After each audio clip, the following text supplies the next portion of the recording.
The Oklahoma City Thunder are leveling up. Chet Holmgren getting unlocked by his teammates, and J-Dub is throwing haymakers on today's Locked On Thunder podcast.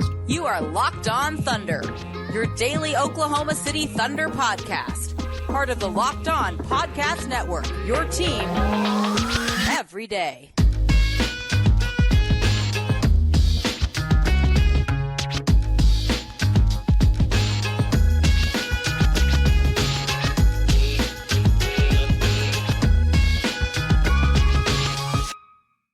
On today's Locked On Thunder podcast, we're talking about the Oklahoma City Thunder topping the Miami Heat to salvage the road trip as SGA continues to show that he's an MVP caliber candidate. Chet Holmgren is built for moments like this, and J-Dub is throwing haymakers. Let's get it going. Today's show is brought to you by PrizePicks. It's the easiest and most exciting way to play daily fantasy sports.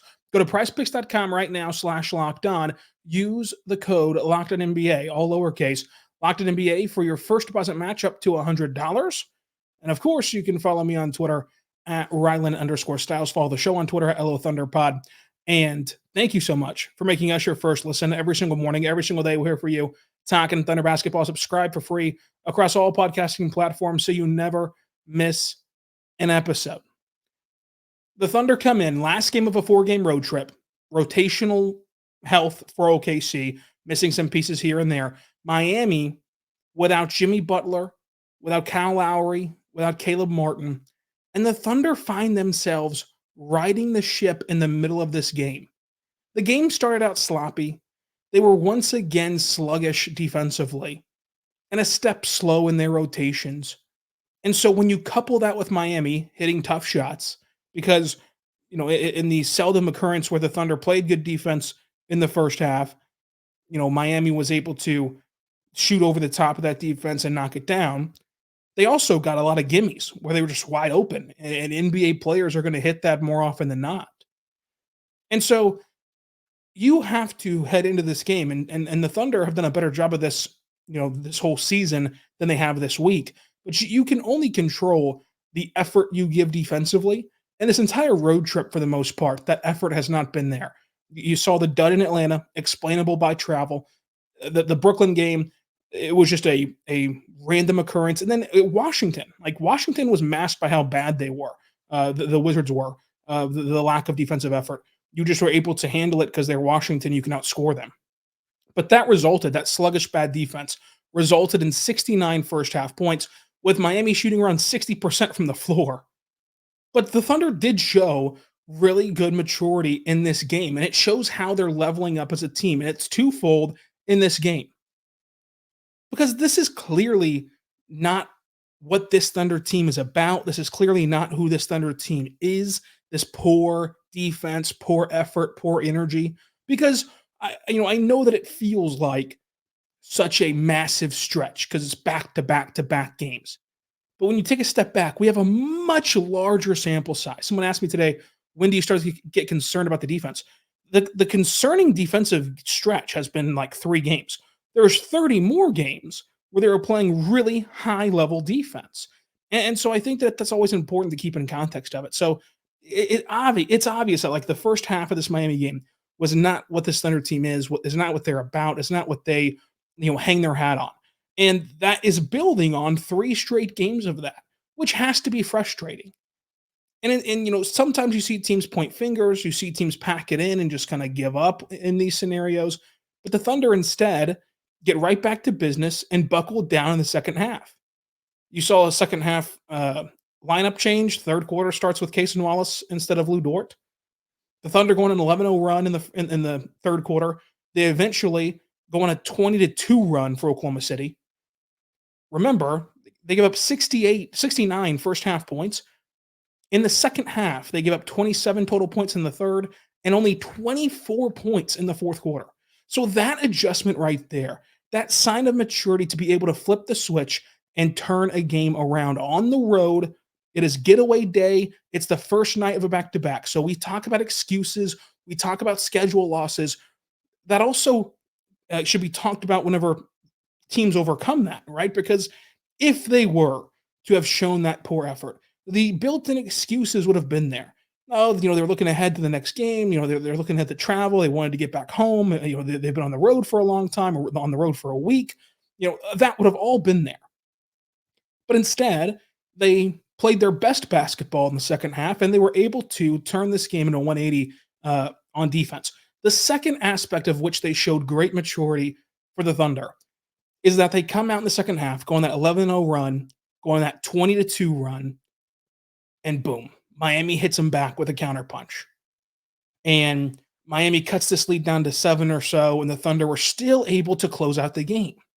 And what was so impressive about that, what's so impressive about closing out a game in January, what's so impressive about that is that in order to get on their runs, Miami went to the zone defense.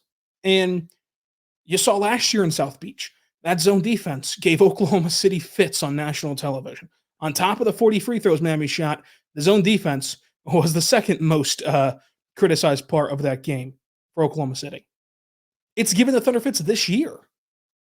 In Minnesota, a game that was won by 3 points, that chunk of the game where they just could not in the second half. The first half they go out there and they score 60-something points in Minnesota. Second half they can't hit water of a boat, right? They were able to counteract that the next time they played Minnesota in the Paycom Center, and were able to beat Minnesota's zone defense. Miami, when they threw that junk zone defense at the Thunder, it allowed them to struggle and allowed Miami to go on that run, but the Thunder were able to get past it and were able to deliver a counter to Miami's counter. And so on the road with 11 lead changes and only one tie, it was impressive for this team to close it out and win this game. We mentioned Miami was shooting like 60% in the first half. They end up shooting just 46% from the floor. Still shot 41% from deep, very impressive. Shot 82% at the line. The Thunder shot 59-42, both really good numbers for OKC, but then again, they shot 75% at the charity stripe after being the best team in basketball at shooting free throws. Last week, they were. Now, not so much for the Thunder in this recent stretch. The Thunder actually won the rebounding battle, but lost the turnover battle. So it was a flip-flop of both aspects. They typically lose rebound, win turnover. The Thunder still dominate points in the paint. They went up by 12. They were able to still lose second chance points despite out-rebounding Miami. They lost those 10-4, and they won fast break points by 2, or essentially they lost them. But overall, to finish the road trip 2-2 after just 2 duds is still growth and a sign of maturity from this Thunder team who has never let, to this point, and it will happen eventually, it's an 82-game season, but to this point, they have never lost more than 2 games in a row. To be able to nip those cold streaks in the bud and at least somewhat get back on the horse, right? Again, Washington was not perfect Monday. You can go back and listen to that pod where we recapped that game. It was not even close to perfect, but they won the game. They did their job, and then they come in and resettle themselves against Miami. Then the next litmus test, I think that every time that we ask Mark about big games, he mentions that you can have a test in every game. As you watch the season unfold, that really is true, because now you're wondering, another back-to-back with travel involved, and a team that you just don't get up for. It's the same scenario almost as last week. Obviously, Boston's a much bigger win, and hopefully the Thunder don't have the travel issues that they had last week. But you're heading into, play your first game at home in a week and playing the worst team in the NBA, in the Western Conference at least, or one of the worst teams in the NBA, in Portland. They're not going to give this game any energy. And so how this young team comes out and responds will be big. First day back in Oklahoma City for a stint where you're only going to be in Oklahoma City for a couple of days before you head out west. Like, all that stuff will factor in tomorrow. So that's another chance for this young team to prove their uncommon maturity. And you can question it whenever they lose in Boston after a dud. They didn't turn it around immediately. But I think that overall, their total body of work continues to show you that this team is uncommon for their age, is uncommon for their experience. And a big reason why is the big three. I want to talk about Chet Holmgren getting unlocked, J-Dub landing haymakers, and of course, SGA, who right now should be considered the MVP favorite. We'll talk about all that coming up. But first, I want to tell you right now about our good friends over at PrizePicks. PrizePicks is awesome. Go to prizepicks.com/LockedOnNBA. And when you do, you're going to enjoy everything PrizePicks has to offer, which is great because it's available in Oklahoma. And what PrizePicks is daily fantasy sports made easy, made simple. It's just you versus the projected number. So you're not having to worry about playing some shark who knows everything about fantasy sports. It's just you versus the projected number. So you pick 2 to 6 players. You can do this cross-sport entry or focus on the NBA. I like to focus on the NBA. So you can pick SGA, more points tonight than his projection, and you can pick Chet, more rebounds tonight than his projection, and then throw in there, a LeBron James more than his points, and boom, you've made an entry, and you're able to try to cash in at PrizePicks. I think that with PrizePicks, it's cool to be able to combine the different sports, especially this weekend. You're going to be watching the NFL, playoff games. You're also going to be checking out Thunder Magic. Throw a little bit on the Saturday games, the Chiefs and Dolphins. Throw a little bit on the Magic Thunder game, and have a day on Saturday. Have a really, really good day. Now, if you're only focused on the NBA, you might be thinking to yourself, how can I ever play daily fantasy for the NBA? These guys pop up on the injury report last minute. All of a sudden, they're not playing. What happens? PrizePicks offers a reboot policy, and they're the only ones to do that. So PrizePicks has you covered, especially in the case of injury assurance in the NBA. So check it out today at prizepicks.com/lockedonnba. That's prizepicks.com/lockedonnba. Your first deposit match up to $100. That's a really good deal for prizepicks.com/lockedonnba. We're back on the Locked On Thunder podcast, on the Locked On Podcast Network, your teams every day. J-Dub continues to prove that he can throw haymakers.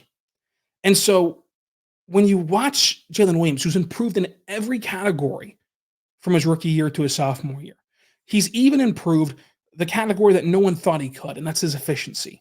Remember last year, all the talk was how efficient he was and how you can expect a year to step back in efficiency with a more gained role. It's been quite the opposite. He's been more, efficient. But the biggest thing he does for this Thunder team is not in Basketball Reference. The biggest thing he does for this team is throw haymakers. Oftentimes throughout SGA's Thunder career, but let's focus on the game, the season last year where he was like the guy and the Thunder were competing for the postseason and made the postseason. When SGA would go to the bench, right, you would be swerving punches. And you were just hoping to survive. You were hoping to not get knocked out. You were on the ropes when SGA went to the bench. Then you got to go back to your corner, regroup, and that's SGA coming in. And maybe you could be able to salvage a fight in a decision. What J-Dub allows the Thunder to do is when SGA is on the bench, he can land a haymaker. He can win you a game. He can make it to where it's academic whenever SGA comes back in. It's over. It doesn't matter, which he's done before. But at the very least, he can take some and give some punches. You're not just sitting there swerving and hoping. You're not just sitting there biding your time, dancing in the ring. I hope you can tell I don't actually watch boxing or MMA or anything, so I hope that all made sense. But nonetheless, the difference in this team's success has been the fact that the game doesn't stall as hard as it did last year without SGA in the court. Obviously, you're going to miss an MVP. You're going to miss a first-team All-NBA player anytime that they're not playing. But when he's not on the court, you don't just throw your hands up and say, oh, gosh, what are we ever going to do? Because of all these aspects that he can provide to the team. He fell a rebound shy of a triple-double, 12 assists, 9 boards, 19 points, and a steal. Just 1 turnover, despite taking over the game in segments where he's like the lead guy. 1 for 3 from 3, 55% from the floor. So what J-Dub's been able to do is he's been able to shoot 69% at the rim, which is in the 69th percentile for his position, where he's out of position, by the way, 47th percentile in the overall mid-range, which is in the 82nd percentile for his position, 47% in the mid-range shooting the ball, 42% on catch-and-shoot threes, 92nd percentile, 56% on corner threes, 97th percentile. Overall from three, he's shooting 44%. So he's made a massive leap shooting the ball from three. He's made a massive leap in his field goal percentage, and he's even gotten to the free throw line an additional attempt a game. And what have we preached on this show forever? Forever. It's been the difference in players is how much they can get to the line. If you get, as you get to the line more, you're going to see your point per game total leap, and you're going to continue to see that with J-Dub because he's added on that extra muscle to bulk up and become a really lethal rim finisher, especially going to his left. He's added moves to his portfolio, to his resume that he can do, off the dribble as a creator for himself, which is getting to the mid range and really knocking it down at the elbow, or getting deeper into the paint, but still kind of considered in that mid range area where he can make a defense decide. And that ability to make a defense decide is so impressive because of all he can do as a scorer, but also the vision to be a passer, which falls back to his guard tendencies back at Santa Clara. J Dub's leap this year is easy to be really excited about, but also not give enough credit to, because it looks on paper, and this is more so to the outside. It looks on paper like, oh, the Thunder are much better this year. It's because they had Chet. He's the only difference. But J-Dub is a totally different player than he was last year. Like, J-Dub has made significant strides in his footwork and his body control and his shooting ability. And he's gotten back to his roots as a playmaker with the vision to be able to be a play finisher and be able to see where the defense is heading. And I think that one of the most important parts of his game is his ability to flip the switch into those different roles, because he can knock down corner threes on kickouts from Shai. He can cut and finish at the rim and be in the dunker spot and be a play finisher. But he also, in the second and fourth quarter, can absolutely go get his and can absolutely lead a team. And so when you factor all that in on the court with what J-Dub does off the court, and by off the court, I should say, like, adjacent to the court, because, like, what I'm talking about is a lot of the Thunder players, when they hit a big shot, when they have a successful sequence, they act business as usual. Like, you saw Chet hit a buzzer beater in Golden State against the Warriors, send it to overtime, and he hardly makes a peep. And so that's just how these guys naturally are. But someone has to be able to bring that juice, bring that energy. And that oftentimes is falling solely on J-Dub, which he's taken and ran with, in the adjacent court, so to say. And then the on-the-court product has been improved upon tenfold. He has 15 and ones, third on the team, only 3 players in double-digit and ones this year so far for the Thunder. It's Shai, Chet, and J-Dub. He is third behind those 2 other guys, but it just still shows his ability. And the old wives' tale of adding muscle and bulking up hurts your shot has been dispelled, at least for J-Dub, which has to be attributed to some of that work he put in the offseason to balance adding a ton of muscle, a ton of strength, while also maintaining efficiency, and not just maintaining efficiency, improving upon it. And that's just improving upon efficiency, improving upon it in a more difficult way, in a role where he's asked to do more. I think that you can start to see the ways in which he is a sponge next to SGA. And SGA's talked about how he sees his own game in J-Dub and how they work out together. He is able to manipulate a defense to get them where he wants them to go and to get to his spots on the court at an extremely high level.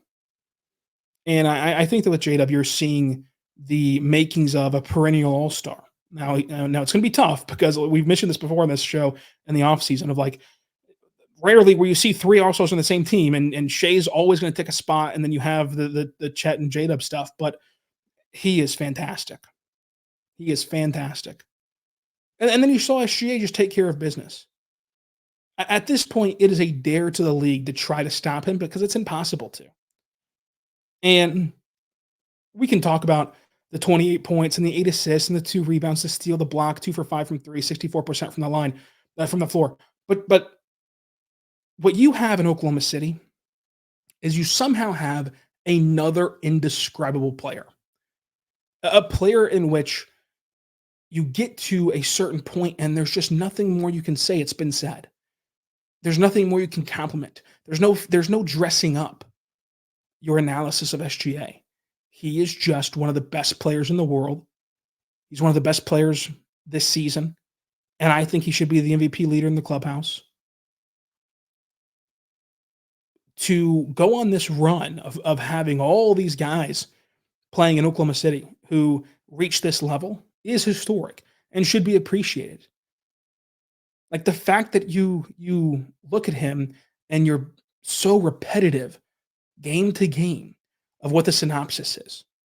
That only happens for a few guys. Like monitor another team for a week and see how often you get repetitive. They're lucky if they have one guy like that. Like Luka, very repetitive to cover Luka because he's going to go out there. He's going to make jaw-dropping, just highlight reel grabbing plays, drop 30, and you're just going to be in awe of him and all of what he's able to accomplish. It's the same thing with SGA. How is he so efficient? How can he score so well at the rim? How can he literally jump through defenders to split them in the paint and finish at the rim? How can he continue to force defenses to foul and force defenses to shade over and leave open his teammates wide open? But what I think is more important to talk about right now tonight than his game, because we've talked about his game a ton, is his leadership skills. And you can view this as reading too much into it, but having been in a lot of his, all of his press conferences in Oklahoma City, either in Zoom or in person,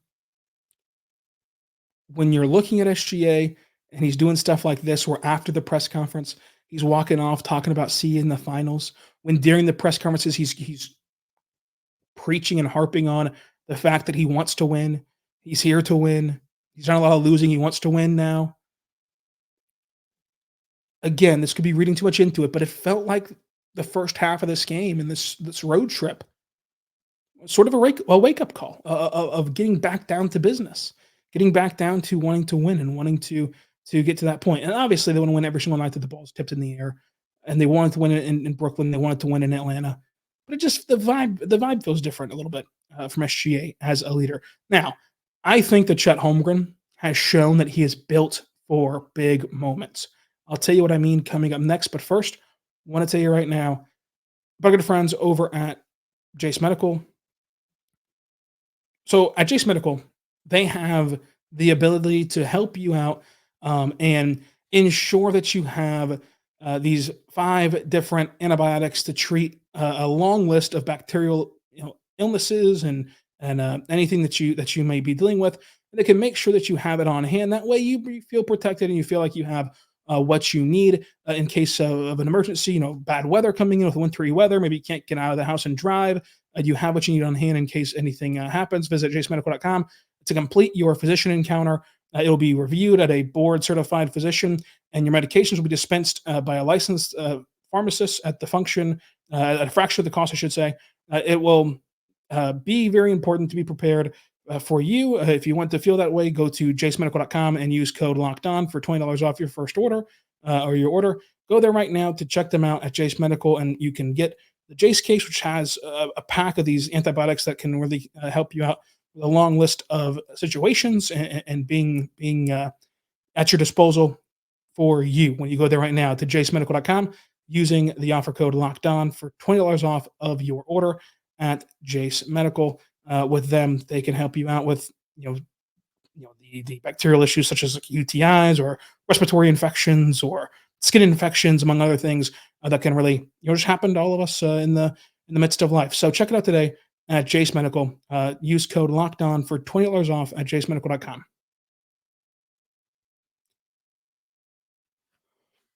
We're back on the Lockdown Thunder podcast, on the Lockdown Podcast Network, your teams every day. Thank you so much for making us your first listen every single morning, every single day. We're here for you, talking Thunder basketball. The Thunder were off to a really bad start in this game, and early Chet Holmgren buckets really cleaned things up for the Thunder and sort of stabilized them and allowed the game to flow in a way where, sure, the Thunder didn't have their best effort defensively, their best fastball, as Mark calls it, defensively. Didn't have the cleanest of starts offensively. But Chet's ability to steady things is what preserves a game where the Heat never grow a massive lead. You never get down by a ton because you have a pocket pass that's loose change on the floor for a little bit, and somehow Chet just scoops it up and easily lays it in. A couple back-to-back and ones. And he just turns a game on its head offensively, because he has fantastic body control, fantastic footwork, and an uncommon ability to match a moment, to understand what a situation calls for. And it goes back sort of to reading defenses, which we talked about on the last podcast of, If a defense is giving you threes, shoot them. Don't come into a situation with a predetermined mindset of, hey, tonight I'm getting to the rim. Because what if they don't play that way? What if they play off of you? You're going to need to make them pay shooting the basketball. So him not coming into it predetermined, I think, is a big deal for him. But the uncommon ability to match situations within a game itself. Like, obviously, he's rose to the occasion playing some really good competition. But even just what this needs, does it need Chet Holmgren to go force something, and not in the negative way of forcing something, but just go create something to spark the team? Does he need to play more of a complementary role? He understands what his role should be, possession by possession, which is really tough for rookies to understand a lot of the times. He did not miss a single shot inside the arc. He only missed shots from 3-point land, and he went 1 for 5 from 3, an uncharacteristic shooting night. But I think that you continue to see his best role unlocked for him. You mentioned it against Washington. 11 of his makes, all 11 of them, were assisted on Monday. Today, 7 of his 10 makes were assisted on against Miami. He can be the lethal play finisher that Oklahoma City has needed. He ranks in the 95th percentile in points per possession off cuts, 82nd percentile in transition, which is just him running the floor and most of the time and getting spoon-fed easy buckets, 83rd percentile in the pick and roll as a roll man. And you couple that with his ability to knock down catch and shoot threes, shooting a 43% clip on catch and shoot threes. And you see how he can easily chip in 20-plus points a night just based on how the Thunder play basketball. Cutting behind the action on SGA drives and being dished upon for an easy dunk, running the floor in transition off of the typical high steal numbers and high turnover numbers that the Thunder get on the defensive end. Being in the pick and roll with really SGA and J-Dub. It's been completely awesome to watch those pairings kind of form. You mentioned it in Washington. You started to see them understand more of how to use Chet Holmgren, where he was using the dunker spot on SGA drives. He was used and found more on the rolls with SGA going to the rim and really waiting it out till he got to the restricted area to make a decision on if he wanted to go up or pass the Chet. And by that time, the defenses decide once you get down there who they're going to cover, and somebody's got to be open on the pick and roll. And so when you look at his elite play finishing ability, whether it's popping out from 3, relocating on the perimeter, or getting to the basket downhill, that is an elite thing that this rookie can do. But he can also attack you off the catch on the dribble, which he did in this game to get an and one over Jaime Jaquez. He can create for himself off the dribble. And his ability to finish through contact, second on the team in and ones 22, only 9 behind Shai, 7 ahead of J-Dub. They're the only 3 with double figures.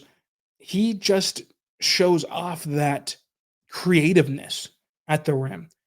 Obviously, he's not the biggest guy, but he has the in-air strength to be under control and finish out a play, which is very impressive. He threw down a lob that was not even close, but you just got to get him in the vicinity of the basket, and he can make something happen. This lob was in the 300 section, one of his 2 alley-oops today, and he still somehow knocked it down and still got to the line off of it to make matters worse for Miami. 23 points, 9 rebounds, 2 assists, 3 blocks. Third block, he threw the ball away on late in this game and was able to go get a chase down block.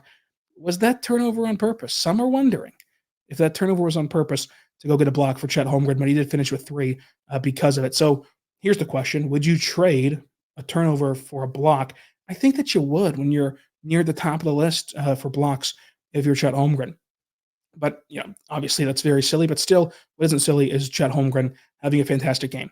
I thought that Kenrich Williams looked much better, much improved out there. I don't want to speculate, but of course he dealt with those back injuries that held him out at the beginning of the year. These last few games, he just has looked a step slower than he usually is. He has not moved very well on the floor. He looked much sharper in that area in this game, especially in the second half. Really good communicator defensively for him. 6 rebounds, which were big. Only 1 miss, and it was 1 for 2 from 3. 7.6 boards, 2 assists for Kenrich Williams. And it was announced today by TCU that they were retiring his jersey. So in the span of this season, they retired his high school jersey and his TCU jersey. His Thunder jersey up next. Well, maybe one day we'll see it in the Paycom Center. Micic played solid minutes. Micic was a nice creative passer to really help the Thunder bust up the zone, and was decisive with the ball. Even if he wasn't the one that benefited from the assist, getting the ball where it needed to go to be a connector was really good for Micic. Made some really good decisions. Wasn't awful defensively, but one thing I don't like that the Thunder have done a couple of times now is playing Josh and Micic together. I don't think that Josh Giddey and Vasilije Micic can be two of your 5 defenders on the floor. They're just not good enough. Like you have to have one of them hidden. And Micic is very connective and engaged defensively, but again, it's just a very tough ask for him to become a coverer in the NBA, and he's admitted that himself. So I think that you can only survive a long stretch with one of those guys on the court. I get it. You want to have Josh Giddey's rebounding out there in certain bench lineups, but it's a really tough defensive assignment in those situations. Cason Wallace, really good at frustrating jump shooters. He did get called for a foul on one jump shot contest, but overall, the trade-off of how often he gets called for fouls when contesting jump shots versus not only the block jump shots, but the jump shots where he somehow legally pulls off, not giving them a ton of landing space. Those are what's impressive, because you'll give away a foul here or there for the benefit of what he can give you. Frustrating jump shooters, which he did again today against Miami. Isaiah Joe, 3 for 6 from 3. Awesome, 11 points, 2 rebounds. Some big rebounds on the stretch from Josh Giddey. I thought J-Will played well in the first half, just as a spark player. Came in, couple nice assists in the high post, and then knocked down a 3. Obviously, the defense is going to leave some to be desired. I don't think he's as rough as it's made out to be, but obviously he's not very high priority on the defensive end. So with J-Will, though, I think he provided a spark in his role. Like, his role is to be a 10 to 12 minute player, which is what he is. He averages 11 and a half minutes a game. And if you can knock down a 3 and get a couple assists, like, that's your kind of high output expectation that you have if you're a player like that. MVP of the game, let's go with J-Dub in this game. Busy few days. So recap of the Portland game tomorrow. Up next, which will come out on Friday morning around midnight or whatever, whenever the game ends on Thursday. Recap of the Magic game, which will come out on Sunday after at midnight after the Magic game. And then on Monday, Stock Watch, where we go through the entire roster, other stocks heading up or down, plus talk about this new television situation for the Thunder. And then Tuesday and Wednesday, recap the Lakers and Clippers game, a back-to-back with 0 travel, not even a travel to a new arena for the Thunder. Great job for them on a rarity on the road. Only this can happen for the Thunder on the LA soil. Mailbag the next day, and then a Jazz recap to close out the week. But a busy week ahead for Locked On Thunder. Subscribe anywhere you get your podcast from, including on YouTube, Spotify, Apple. Follow me on Twitter at Rylan_Styles. Follow me on Threads, same thing, at Rylan_Styles. And until tomorrow, where we recap the Portland game, be good and be good to one another.